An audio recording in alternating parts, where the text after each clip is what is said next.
Good evening, you're watching Just the News. I'm Amita Balachandra. Straight up to our top story. Protests were held in several parts of the country against the Gujarat government's decision to release all 11 men convicted of rape and murder in the Bilkis Bano case. Now, these 11 convicts were released on Independence Day. The men had gang raped Bilkis Bano during the 2002 Gujarat riots. She was 19 and pregnant at the time. It was one of the most horrific cases of the riots. 14 members of her family were also killed in the violence. Now, protests were held in several parts of the country, including Karnataka, Delhi, Thane, Nagpur, and Bhopal. Now, the Supreme Court, in the meantime, has said that it will look into the plea challenging their release. Now, there is a plea in the Supreme Court.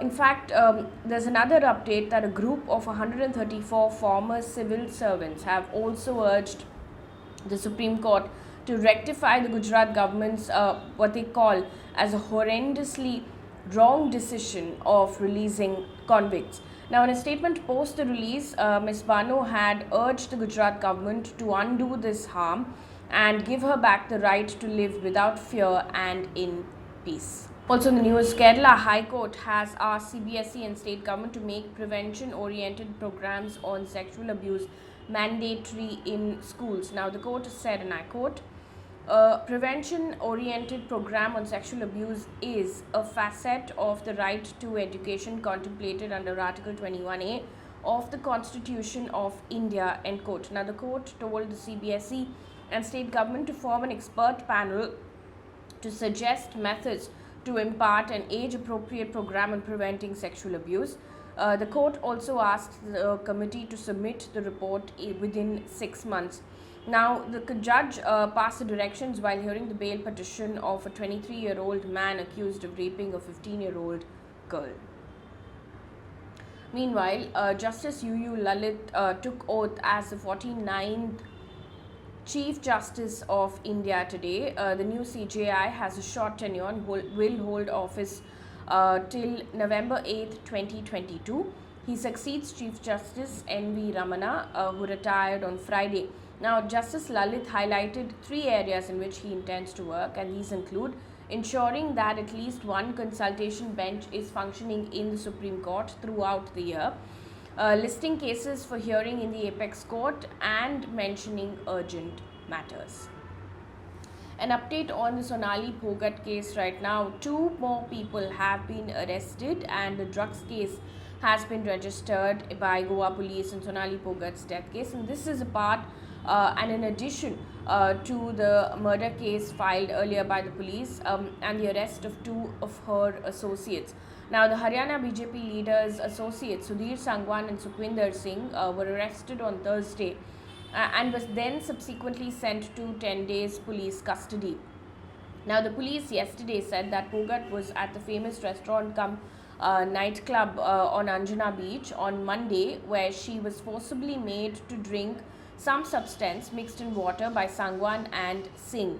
Now, she felt uneasy and could barely walk on her own after drinking it and was taken to her hotel by her associates where they were staying. Now, the BJP leader was then taken to St. Anthony's Hospital next morning, where she was declared brought dead. Of course, there are several videos doing the round of that night as well. Now, Pogat's death was initially seen as a case of heart attack, but a murder case was registered by Goa police after her family demanded a thorough probe and an intervention by Haryana Chief Minister Manohar Lal Khattar as well. Meanwhile, in Uttar Pradesh, water level in the Ganga has crossed the danger mark in Varanasi today, inundating many agricultural and residential areas on the banks of the Holy River and its tributaries. Now, according to the district administration, 18 municipal wards and more than 80 villages have been affected by the floods in Ganga and its tributary Varuna in the district, and 228.69 hectares of crops have also been damaged in the district. A total of 40 relief camps have now been set up in flood affected areas. Now, Prime Minister Narendra Modi, who is the MP from Varanasi, called a district magistrate and the commissioner on Thursday and inquired about the situation in his constituency. Moving on now, the Indian Railways catering and ticketing arm on Friday told a parliamentary panel that it has withdrawn a tender to appoint a consultant to monetize its passenger and freight customer data. Now, the parliamentary panel had summoned IRCTC officials following concerns by civil society organizations about privacy and possible misuse of data as well. An official has told the panel, and I quote, IRCTC has withdrawn the tender in light of the non-approval of the Data Protection Bill, end quote. Now, if you remember, on the 3rd of August, the centre withdrew the Personal Data Protection Bill 2019 after the Joint Committee of Parliament recommended 81 changes in the proposed law. Moving on to politics right now, a day after he resigned from the Congress party, former Rajya Sabha MP Ghulam Nabi Azad on Friday has said that he would start a party soon and set up its first unit in Jammu and Kashmir. Now, in his resignation letter, Mr. Azad had said that the Congress had lost, and I quote, the will and ability to fight for what is right for the country, end quote. He also accused party leader Rahul Gandhi of destroying the party's entire consultative mechanism after he became its vice president in 2013. In the meantime, Rajya Sabha MP Mallikarjun Kharge has said that the Congress will persuade Rahul Gandhi to return as its party's chief, as nobody else in the outfit has a similar pan-India appeal. In fact, earlier on Tuesday, Rajasthan Chief Minister had also said that Mr. Gandhi should accept the position of party president. The Congress Working Committee is set to meet on Sunday to decide on the schedule of dates for the election of the next party president. In the meantime, in Jharkhand, there's a political crisis brewing because the ruling Jharkhand Mukti Morcha and its allies today have moved the legislators out of Ranchi amid fears of poaching, and this apparently is in an undisclosed location. Now, NDTV has reported that following a meeting at Chief Minister's residence, Mr. Soren and MLAs were seen on getting on buses with luggages and leaving.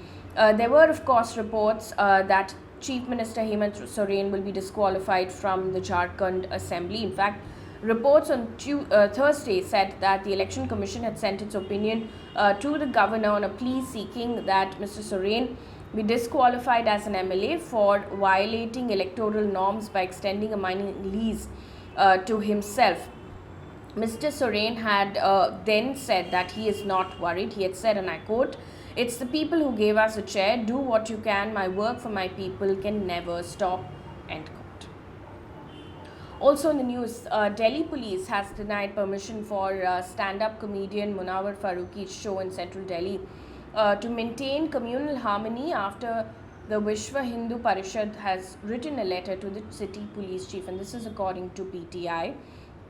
This comes after the Central District Police sent the branch a report that, and I quote, "the show will affect communal harmony in the area," end quote. Now, Mr. Farooqi's show was scheduled for Sunday afternoon, which is the 28th of August in central Delhi. Earlier, when the show happened in Hyderabad, there was a lot of security, but the show did happen and was not cancelled. Now there are reports that the Delhi show has been cancelled. Moving on to international news right now.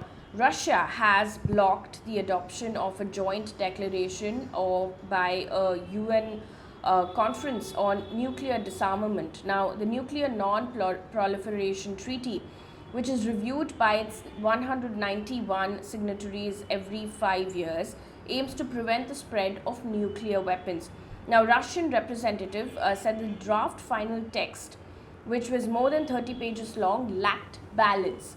Participants in the last review in 2015 also failed to reach an agreement.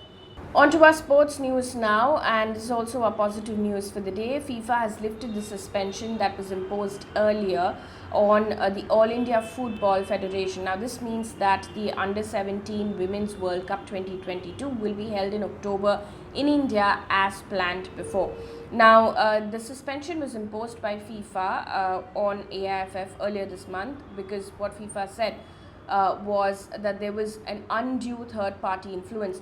Now, in a statement, FIFA has said that this decision was taken after confirmation that the Committee of Administrators that was set up by the Supreme Court to assume the powers of the AIFF Executive Committee had been terminated. FIFA said, and I quote, FIFA and the FC will continue to monitor the situation, will support the AIFF in organizing its elections in a timely manner. End quote. That brings us to the end of this bulletin. Thank you so much for watching. Good night.